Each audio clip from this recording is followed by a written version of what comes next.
अल्हम्दुलिल्लाहि रब्बिल आलमीन वल आक़िबतु लिल मुत्तक़ीन वस्सलातु वस्सलामु अला अशरफिल अंबियाइ वल मुरसलीन सय्यिदिना मुहम्मदिन व आलिहि व अस्हाबिहि व अज़वाजिहि व ज़ुर्रिय्यातिहि व अहले बैतिहि अजमईन।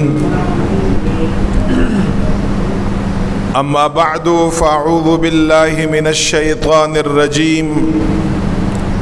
बिस्मिल्लाहिर रहमानिर रहीम।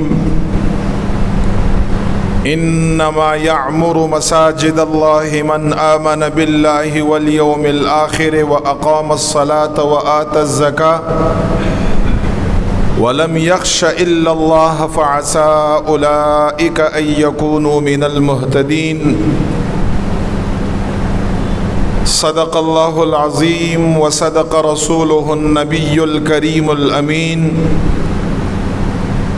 व नहनु अला ज़ालिका लमिनश शाहिदीना वश्शाकिरीना वल मुत्मइन्नीना वल्हम्दुलिल्लाहि रब्बिल आलमीन। व क़ाल रसूलुल्लाहि सल्लल्लाहु अलैहि वसल्लम अहब्बुल बिलाद इलल्लाहि मसाजिदुहा व अबग़दुल बिलाद इलल्लाहि अस्वाक़ुहा। रवाहु मुस्लिम औ कमा क़ाल अलैहिस्सलातु वस्सलाम। इन्नल्लाह व मलाइकतहु युसल्लूना अलन नबी या अय्युहल्लज़ीना आमनू सल्लू अलैहि वसल्लिमू तस्लीमा। दुरूद पाक हुआ है। अल्लाहुम्मा सल्लि अला सय्यिदिना मुहम्मदिन व अला आलि सय्यिदिना मुहम्मदिन सलातन दाइमतन मक़बूलतन तुअद्दी बिहा अन्ना हक़्क़हुल अज़ीम। अस्सलातु वस्सलामु अलैका या बशीर, अस्सलातु वस्सलामु अलैका या नज़ीर, अस्सलातु वस्सलामु अलैका या नबिय्यल उम्मा, अस्सलातु वस्सलामु अलैका या नबिय्यर रहमा व अला आलिका व अस्हाबिका या सय्यदी या महबूब रब्बिल आलमीन। दरनो इज़्ज़तमंदो मशरानो हमजोलो माशुमानो मुहिब्बीनो आशिकानो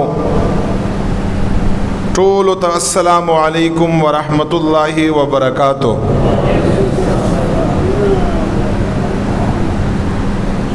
मोहतरम हाज़िरीनो, इस्लामी हिजरी काल 1447 ददग़ काल इस्लामी डुम्बई मियाश्त मुहर्रमुल हराम दहगे नन यौकम देशम औरज़दा 29 मुहर्रमुल हराम इलाहुल आलमीन पे हुजूर की ज़ुबुंग उस्तासु टोल सवाल व इल्तिजादा रब्बिल यज़ाल जल्ल जलालुहु ज़ुबुंग उस्तासु ख़तागाने गुनाहुन मुआफ़ का और रब्बिल यज़ाल जल्ल मजदुहु ज़ुबुंग उस्तासु द नेकयो द इताअत व तौफ़ीक़ राका। नन बज़ुंग उस्तासु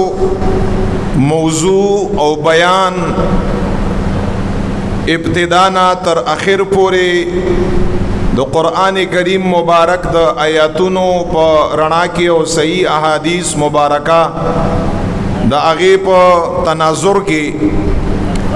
ज़ुंग उस्तासु मौजू और बयान बवी द मसाजिदो जुमातुनो ख्याल सातल द हगे आदाब द आगे दो जोड़वलो आबादवलो फजीलत और आज़मत और सवाब द इलाहुल आलमीन जल्ल जलालुहु और हज़रत रसूलुल्लाह सल्लल्लाहु अलैहि वसल्लम पनीज़ बांधे सुमर दई।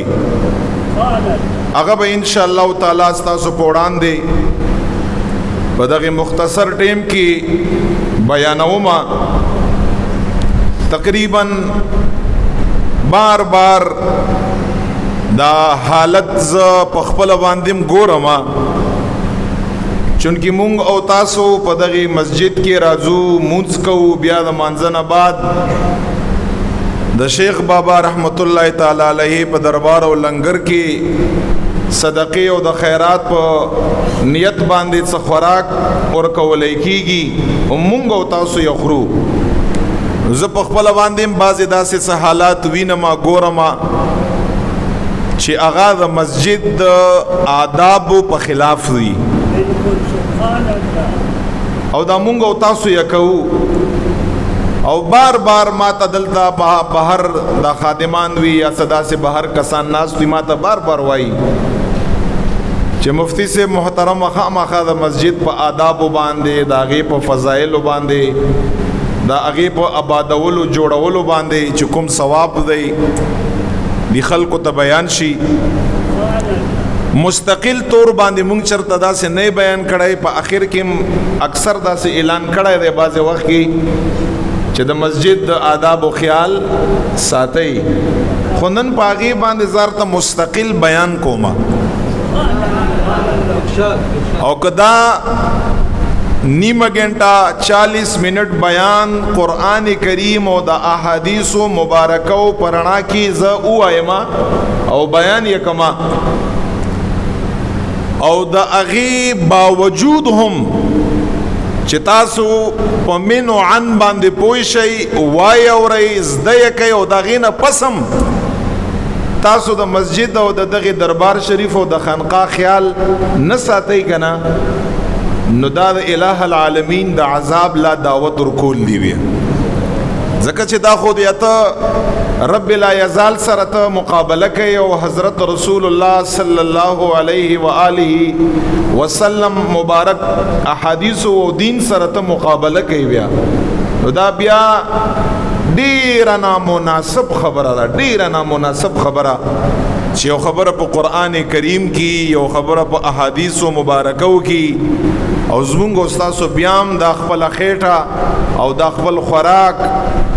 دا په احادیثو او په قرآن باندې مقدم کړو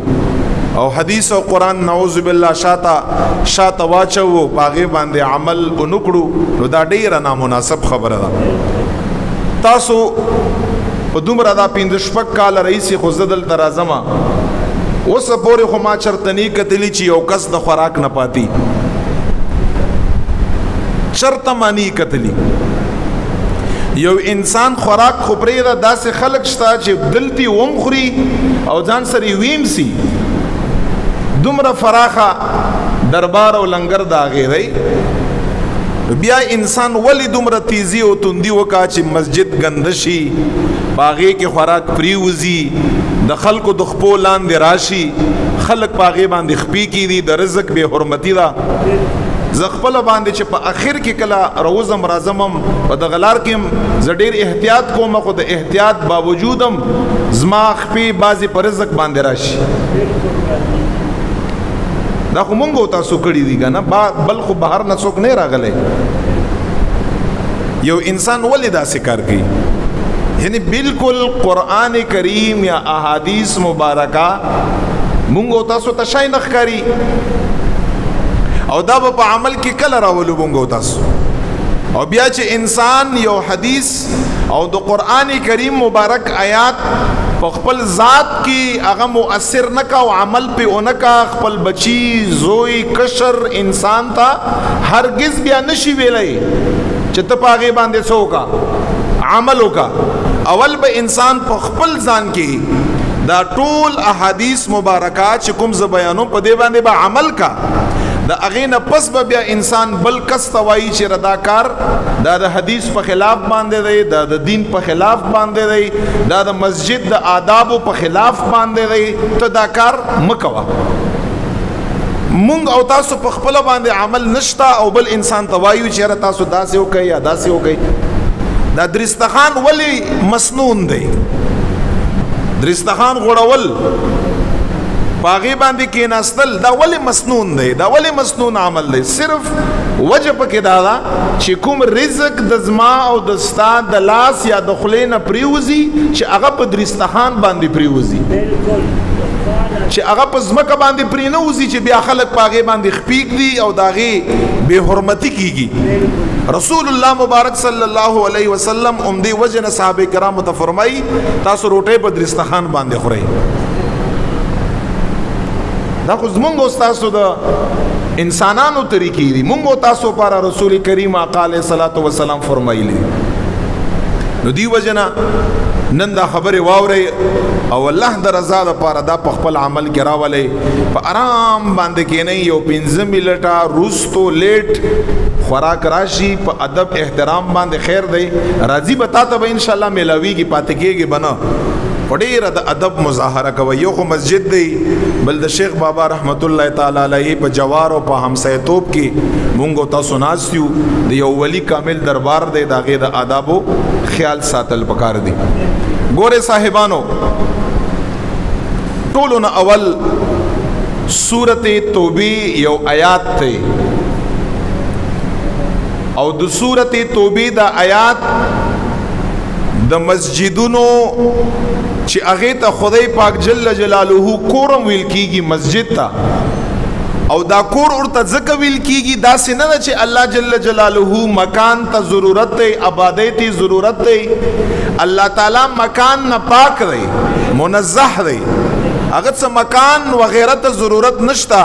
خو چې دا مسجد نسبت بیام الله ته کیږي او بیت الله ورته ویل کیږي د الله کور ورته ویل کیږي په دې کې د دغه مسجد د عظمت او د فضیلت طرف ته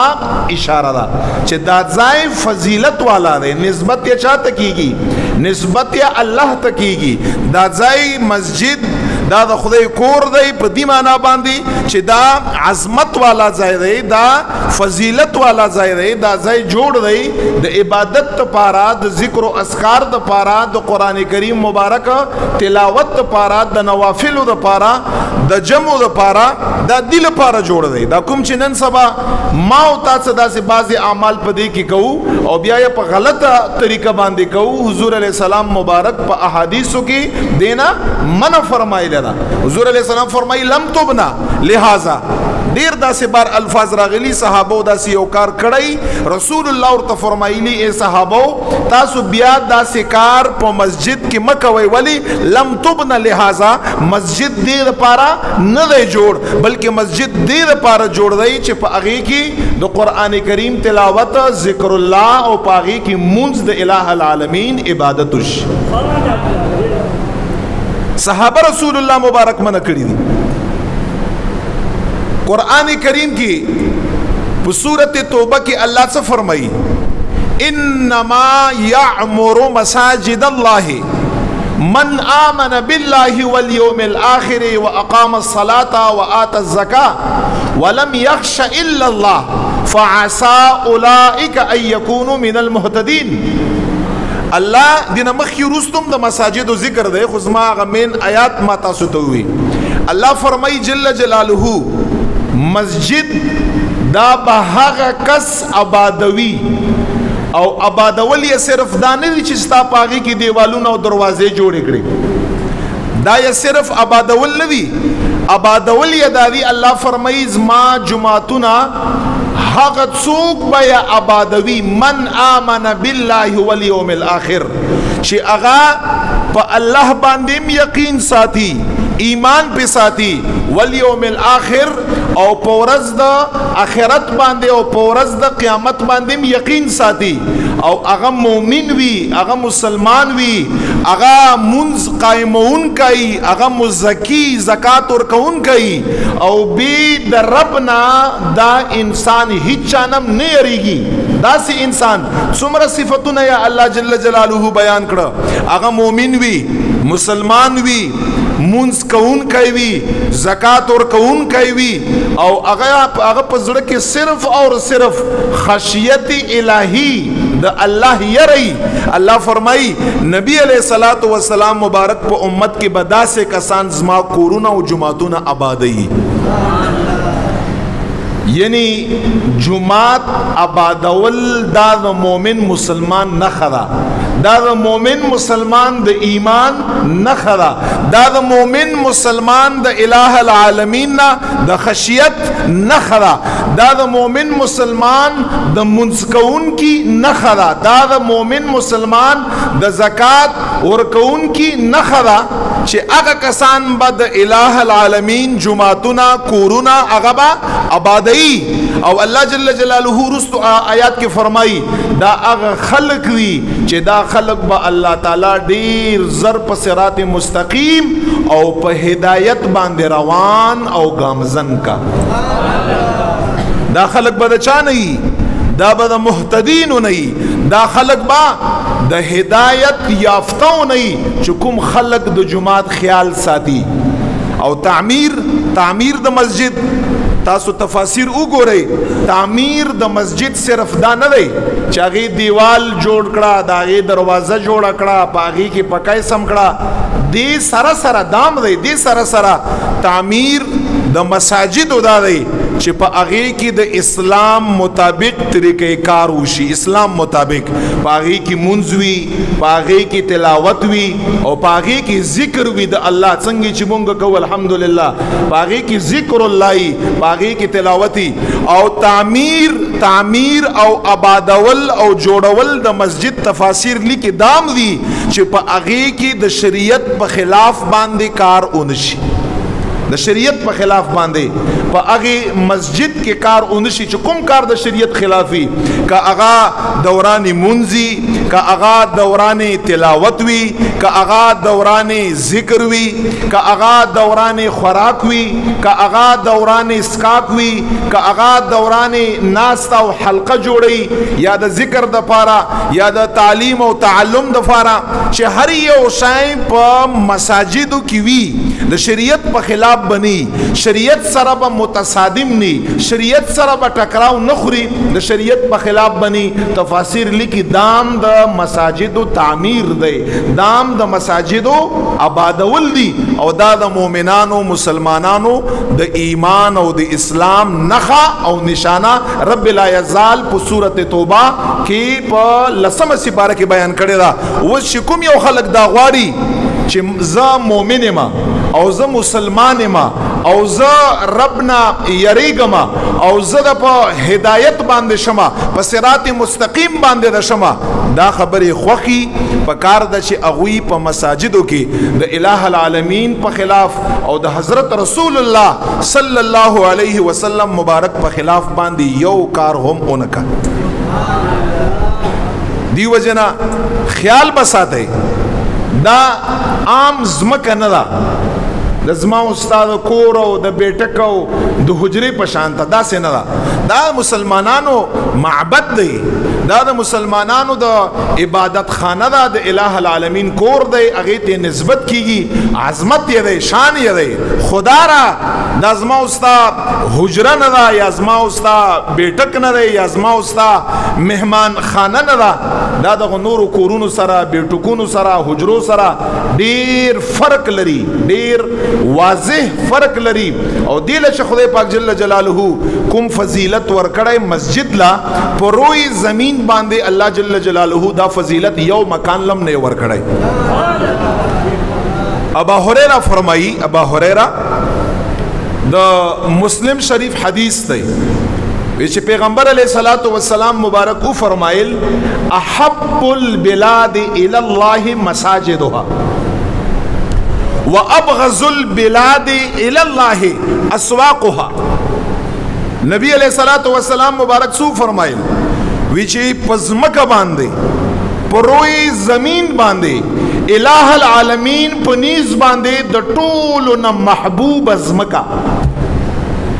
د ټولو نه محبوب ځای الله جل جلاله ته خوښ ځای،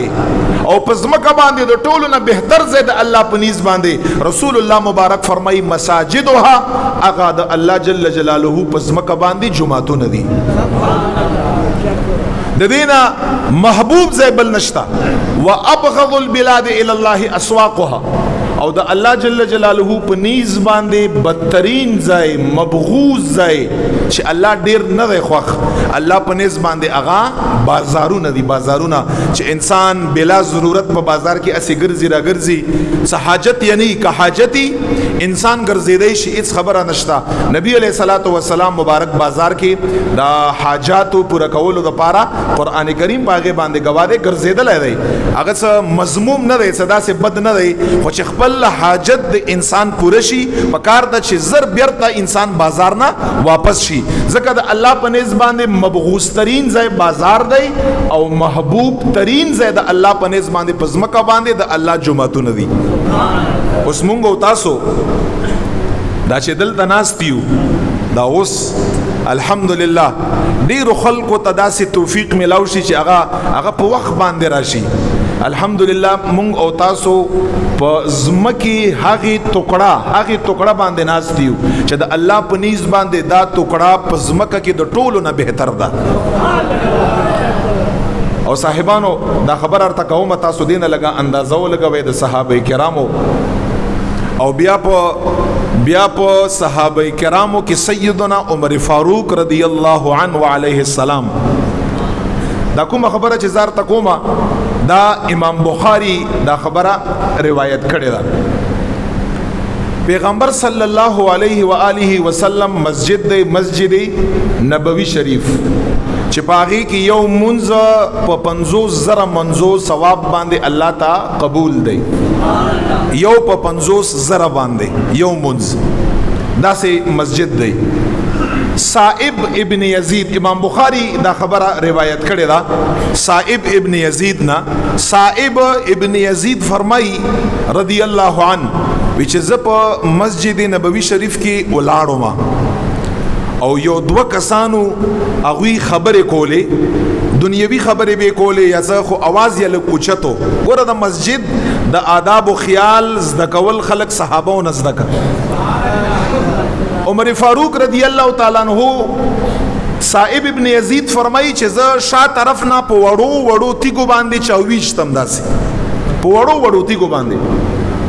وچ ما شاتر اوکاته سیدنا عمر فاروق رضی الله عنه وچ ماته اشاره وکړه چې دل تراش صائب ابن یزید فرمای په مسجد نبوی شریف کې زو عمر فاروق لرالم رضی الله عنه او پټیټ आवाज باندې پسلو आवाज باندې ماته وی چې دا پورې دو صاحبان چې ناشتي او لګوندې په اوچت आवाज باندې خبرې کا دا دواړه مال راولا تو ورشه आवाज ورته وکړه صائب ابن یزید فرمای رضی الله عنه چې د عمر فاروق مبارک رضی الله عنه داغه په حکم باندې زلاړما او دغه دو صاحبان ما رؤ غخته وی چې کله رااله عمر فاروق ورته فرمای راوی ته شک دی دو قسمه الفاظ ویلی یا داسې ورته وی چې من اين انتما یا من انتما یا ورته داسې وی چې من انتما یعنی تاسو دواړه څوک یې یا من اين انتما داسې ورته وی تاسو دواړه د کوم ځای نه یې پوښتنه تر وکړه دغه دوه کسانو نه تاسو څوک یې او د کوم ځای یې صائب ابن یزید فرمایي وی چې دغه دوه کسانو ورته وی چې من اهل الطائف مونږه طائف نه راغلی یو مطلب ملمانه یو بهر نه راغلی یو مسجد لا شکل دا خبر ورته وکړه عمر فاروق صورت فرمائی لو كنتما من اهل البلد لاوجعتكما ترفعان اصواتكما في مسجد رسول الله صلى الله عليه وسلم دا الفاظ د عمر فاروق دی امام بخاری مبارک روایت کړي صورت دی لو كنتما من اهل البلد کچرت تاسو دواړه د دغه وطن او د دغه کلی د مدینه منورې وای او ملمانه نه وای لا اوجعتكما ما به تاسو دواړو له سزا درکړې وای ورته فرمایي وجه ورته بیان کړه وجه ترفعان اصواتكما تاسو اوازونه اوچتوي تیز غړګي فی مسجد رسول الله صلی الله علیه وسلم د حضور علیه الصلاۃ والسلام مبارک په مسجد کې تاسو په اوچت आवाज باندې غړګي تیز غړګي تاسو له حیات شرم د الله او د رسول الله صلی الله علیه وسلم نه نارزي چې په اوچت आवाज باندې د حضور علیہ الصلوۃ والسلام مبارک په مسجد کې خبرې کړې صحابه کرامو مبارکانو با د الله په کور کې په اوچته باندې چې کومې به سمې خبرې وي هغه به هم ډېرې په احتیاط سره کولې او عام خبره بیا په اوچت आवाज باندې نه کوله دا بیا بے ادبی بیا ګړله د مسجد او د مسجد نبوي شریف او بیا عمر فاروق رضی الله عنه ورته فرمایلی دي که تاسو د طائف نه بهر ملمانه چرتا د مدینه منورې اوسیدونکي وای او دغه څه خبره ما تاسو په مسجد نبوي شریف کې اوریدلې وای لا اوجعتکما ما به تاسو لخامه سزا او جزا درکړي دومره خیال صاحبانو د یاد لري صحابه کرام رضوان الله تعالی علیهم اجمعین د مساجدو هغه ساتلای دی ډیر زیات خیال یې ساتلای او بیا حضور علیه الصلاۃ والسلام مبارک په خپل انده بذات خود بنفس نفیس مبارک څومره خیال ساتلای دا کومه خبره چیرته کومه دا متفقون علی دا امام بخاری امام مسلم دواړو دا خبره روایت کړی ده ابا هريره رضی الله عنه اغه دا حدیث روایت دی ابا هريره فرمایي وی چې په مسجد نبوي شریف کې با یو زنانه وا او د حبشونه وا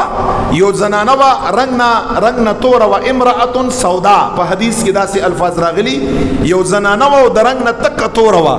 یعنی د حبشو د قبیله نه وا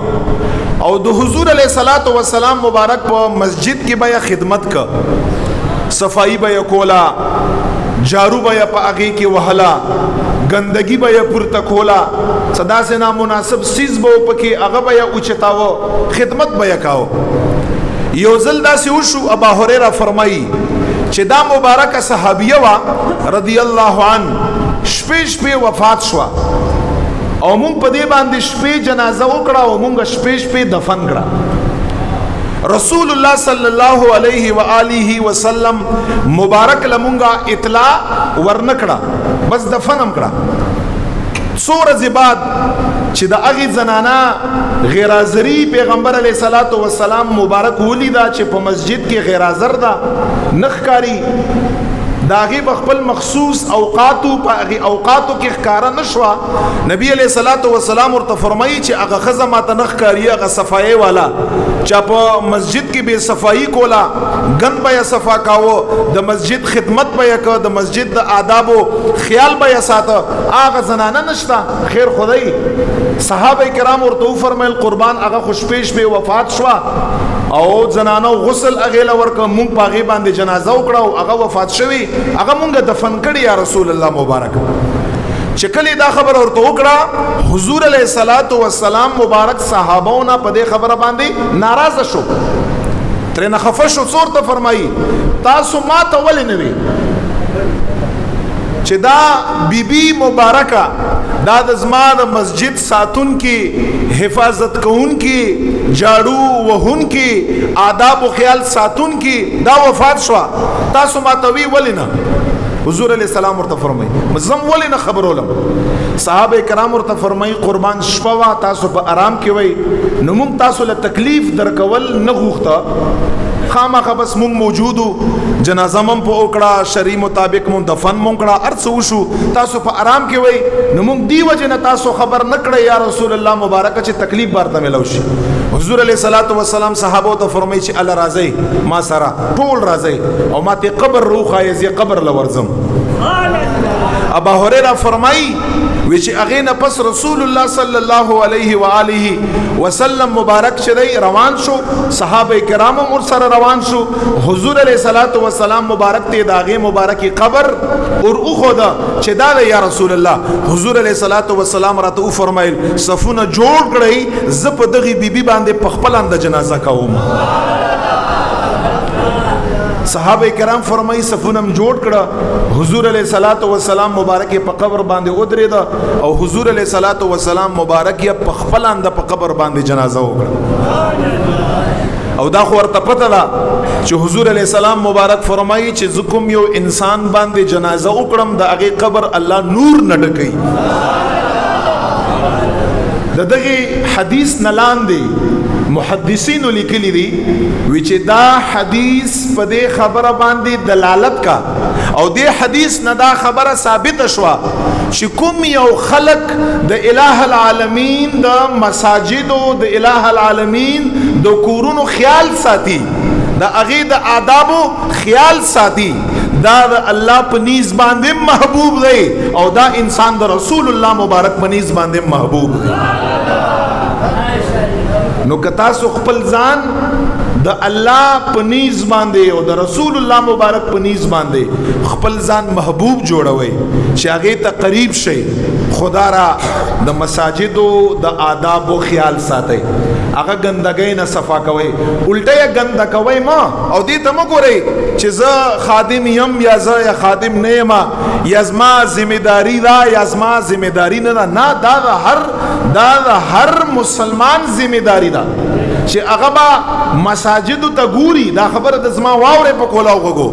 کو څوک جاړو نشي والی او صاحب ثروت دی صاحب مال دی چا سره پیسې دی الله جل جلاله ورکړي دا یک دی لپاره ورکړي چې په خپلو بچو باندې ولګوه بېشک نو دا یې دی لپاره هم ورکړي چې زما په کور باندې هم ولګوه پکار ده چې بغیر د وینا نه انسان وګوري چې چرته پکای خراب دی چرته لیټ خراب دی چرته په یو ځای کې ضرورت دی او دی صاحب حیثیتی صاحب مالی صاحب ثروتی پکار ده چې ځان د پاره سعادت وګړي ځان د پاره سعادت وګړي څوک به جمعات نه ګند صفا کوي څوک چې د جمعات تعمیر بکا څوک به په جمعات کې کمای پوره کوي دا ټول په تعمیراتو د مسجد کې راځي او دا انسان د الله په نظم محبوب دی او د رسول الله په نظم باندې محبوب دی او زر ته په دې باندې حدیث وایم دا حدیث واورئ لګا دا خبره ځان نه نار تکوم او دا به تاسو به دې خبرې ته انتظار نه کوئ چې مفتی صاحب براته وایي نه زبر ته نه وایم یا دغه مسجد متولی یا سجاده نشین هغه بارته وایي ته به په خپله باندې ګورې چې کوم شي کمای دی ته به ورځې هغه به پوره کې او حدیث ورته وایم او دا حدیث امام طبرانی امام بیهقی امام ابن عساکر داسې ډیرو کتابونو دا حدیث روایت کړی دی نبی علیہ الصلوۃ والسلام مبارک سے فرمایي دا حدیث واورئ من اخرج اذن من المسجد بنى الله له بیتا فی الجنه واعطاه الله اجر مثل احد نبی علیہ الصلوۃ والسلام سے فرمایي کوم یو انسان د مسجد نا گند ویست گند پکیو یا څه کمایو پکی هغه یې پوره ک کمایو هغه یې پوره ک یا گند ویست مصیبت والا سیز یې ترویست تکلیف والا اوس دام تکلیف والا سیز دی چې ګرمي دا او پکې نشته انسان پکې پکای ولګي یا بل شي ته ضرورت دی هغې نه تکلیف دی چې هغه یې پوره ک هغه انسان د دغه حدیث په فضیلت کې داخل دی حضور علیہ السلام فرمائی کوم یو کس مسجد نا د زما د کور نا الله د رضا لپاره تکلیف والا شی لري کا بن الله له بیتا فی الجنه دو فضیلتونه دي اول نمبر الہ العالمین بدغه انسان له په جنت کې خیسته کور جوړ کا او دویم نمبر فضیلت واعطاه الله اجرا مثل احد او دغه انسان له خدای پاک جل جلاله د احد د غر احد غر چې تقریبا 6 کیلومتر پروت غر دی د احد د غر په برابر باندې به الله جل جلاله د اجر او ثواب ورکا چې دا څومره ډیر دی تاسو داغه اندازه لګولای شئ ډیر زیات لوی دی نو دی وجنا تعمیر د مساجدو آبادول د مساجدو محبت کړل مساجدو سره دا عین دین دی دا عین ایمان دی دا عین اسلام دی دا عین الله سره مینه ده دا عین رسول الله صلی الله علیه وسلم سره مینه ده او د دغه مینه صله ده چې په ورځ د قیامت باندې رسول الله مبارک فرمایي دا انسان با د عرش په سوري کې ولاړی د عرش په سوري کې رسول الله مبارک فرمایي کنه سبعه سو کسان دي او حدیث مبارک دی دا او کسان دي سبعه او کسان دي یظلهم الله فی ظله یوم لا ظل الا ظله دا حدیث الفاظ دي او قسم خلق دي چې په ورځ د قیامت باندې بیا الله جل جلاله د خپل عرش عظیم د سوري لاندې ادري التبو له سوره ورکا او فرمای رسول الله مبارک چې په دغه ورځ باندې د عرش نه ما سوا بل سوره شتم نه د عرش نه ما سوا بل سوره نشتا په دغه سوري کې به الله جل جلاله وو کسانو لزای ورکی وو کسان به ودري اول نمبر په حدیث کې راغلی دی الامام العادل نیک حکمران عادل حکمران انصاف والا حکمران چلان دے رعیت خیال ساتي پر رعیت باندې زیریږي باغې باندې تکلیف نه راولي د هغه حال اخلي د هغه تپوس کا باغې باندې خیال ساتي الامام العادل دویم نمبر ورجل شاب نشأ فی عبادت الله نبی علیہ السلام فرمای دویم نمبر هغه ځوان چې ټول ځواني د الله جل جلاله په اطاعت او په عبادت کې تیر کړي د عرش د سور لاندې به ودرېږي تر دې پورې چې بوډا شو او دریم نمبر چکم دے دریم نمبر دا زمونږ موضوع سره چکم دے هغه دا دی ورجل قلبه معلق فی المساجد دریم نمبر هغه سړی دی چې زړه یا دی بهري یا په بازار کې یا په کور کې یا په چکر کې یا په سفر کې یا په حضر کې چې په هر حالت کې خو زړه چې قلبه معلق فی المساجد زړه جمعات پورې تړلی زړه په جمعات کې جمعات خیال ساتي د هغه د آبادولو خیال ساتي د هغه د آداب او خیال ساتي د هغه نیمګړی پوره کوي جمعات پورې زړه معلقي کباریم سوچ او په دماغ کې مسجدي ککوریم په سوچ کې مسجدي ک په سفر حضر کې په سوچ کې مسجدي داسې کس چې ان ټایم هغه سره غم د مسجد او د جمعاتي نبی علیہ الصلوۃ والسلام فرمایي دام هغه کس دی چې په ورځ د قیامت باندې برب بلا یزال دغه انسان له د عرش په سوري کې سوره ورکا نو دا څه عام خبره خو نه دا اوس دا دومره شیان دي دا مسجد چا جوړ کړی دا پکی چا لګولی دا منبر چا جوړ کړی دا تاسو کوم کارپټ باندې کې نه دا نور دا چا جوړ کړی دي که حیات ژوندۍ هغه ته به ثواب ملاوږي په نامه اعمال کې او که وفاتی کنه وفات په مثل د غرو باندې هغه قبر ته الہ العالمین دغه شیان او اجر او ثواب رسي او دا حدیث دی نبی علیہ الصلوۃ والسلام مبارک فرمای چې کله چې اذا مات الانسان انقطع عنه عمله کله چې انسان مړ شي کنه دا هغه اعمال ختم شي منقطع بند شي نامه اعمال یې بند شي خو یو څو اجرونه داسې دي یو څو کارونه داسې دي چې دی به په قبر کې رب لا یزال د طرف نه به هغه ته په قبر کې ثواب او اجر ملاوږي په هغه څو شیانو کې څه اول نمبر صدقه جاریه یو انسان صدقه جاریه و یو داسې کار یو کو چې عمومي کار یو کو ډیر خلکو ته د اغه نه فایده ده د مړ دی قبر ته ثواب ورسي دویم نمبر علم چا علم وک او نور خلکو ته ورساوه نور خلک یې پاغه باندې پوي کړه دای بني او هغه قبر ته ثواب ورسي رسول الله فرمای او دریم نمبر او ولد صالح يدعو له نیک بچای چا پری خود نیک بچای صالح بچای چې د مړ شو او نیک بچای پری خود د په قبر کې دا بچای به ورته دعا کا رسول الله فرمای دا دعاګانې به دغه انسان ته قبر ته ورسي او بل او بنا مسجدن او بل هغه انسان دی چې مسجد یې جوړ کا او د مسجد خیال یې اوساته د مسجد په تعمیر کې پیسې ولګولې د هغه په کار کې پیسې ولګولې هغه د آداب او خیال یې اوساته دی په قبر کې رسول الله مبارک فرمایي دغه مسجد ثواب به دغه انسان ته په قبر کې ملاوي دا زمونږ استادو هغه اعمال دي چې دا قبر کې مونږ استادو ته پس مرګم ملاويږي پاتې شو په مسجد کې دا مسالار ته صرف بیانوما بیا بس دعا کو په خبره ختموما خوب سکاک او خوراک دا په مسجد کې جایز ده او کنه جایز زمونږ تاسو چې څنګه دي نو صاحبانو په احادیثو کې بالکل په صراحت باندې صحابه کرامو مسجد کې خوراکم کړای صحابه کرامو مسجد کې سکاکم کړای صحابه کرامو مسجد کې خوبم کړای په حدیث کې راغلي دي خو زما اوستا په شان تنه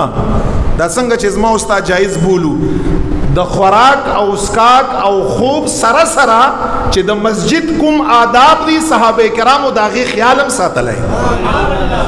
دا سينه. اوس علماء کرامو فتوا صدا علما فرمایي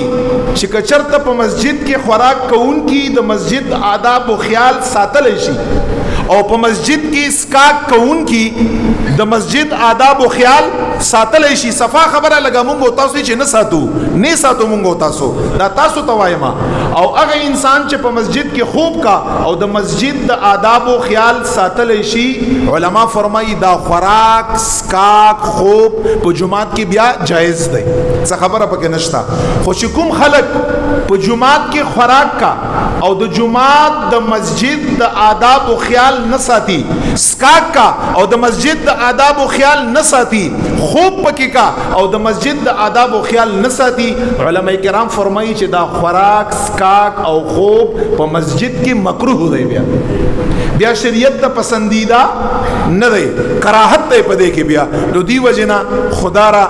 په دې مسجد باندې داغه په تعمیر باندې ما تاسو ته خبره وکړو داغه په آداب باندې چې دا د خدای پاک جل جلاله کورونه دي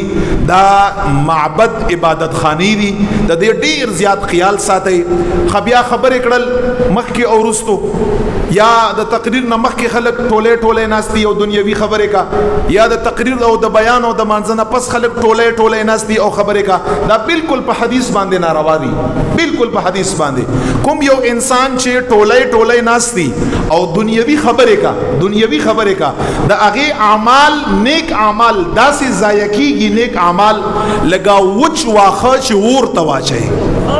څومره په یک دم باندې ختمي داسې نیک اعمال ختم شي. دا ټوله کې نسل ها کسړې ذکر کوي فکر کوي تلاوت کوي منځ کوي نفل کوي دا د مساجد او زینت ته دا هغه خایست ته دنیوي خبره هغه نه مخ کې رستو دا هغه نه ځان اوساتي کو خوراک کوي د مسجد د آداب او خیال اوساتي خدا را وريج شوي یا تلکاری شوا یا روټه شوا مسجد په فرش باندې هغه متو یوي او قطعا بعض کسان مسجد تراخیږي دلته دی حال تراخیږي او دلته کینی ای چاتم د خبره اجازت نشته. اول معنی راونسا بیا تر اخیر پوری که هغه عالم دی او که هغه عام دی او که هغه خاص دی او که هغه ځان ته څوک څه شي وي او څوک ځان ته څه شي وي مسجد داغه نه مقدم دی ای څوک دغه حال لمرازه دلته مکه نه دلته خوراک مکوي دا کارپټ دا قالین ګندشي دی پرې دی او رزق باندې خلک خپیک دي. نو برای کرم مسلمانان یو مسلمانانو طریقې زده کړئ مؤمنان یو د مؤمنانو طریقې زده کړئ د دین طریقې زده کړئ که خوراک کیږي که اسکاک کیږي که ناشته کیږي که خوب کیږي په ټولو کارونو کې د مسجد د آدابو خیال اوساتئ. الہ العالمین دا مونږ لا د الله د مساجدو د مسلمانانو د عبادت خانو د هغې د آدابو د خیال ساتلو توفیق راکا. الہ العالمین د مونږ د بے ادبینا اوساتي نیک اعمال توفیق د الله مونږ له په مساجدو کې راکا. الہ العالمین د په دې خبرو باندې د عمل توفیق هم راکا. واخر دعوانا ان الحمد لله رب العالمین. ټول یو ځل رسول الله مبارک باندې درود پاک وایي. اللهم صل علی سیدنا محمد وعلى آل سیدنا محمد.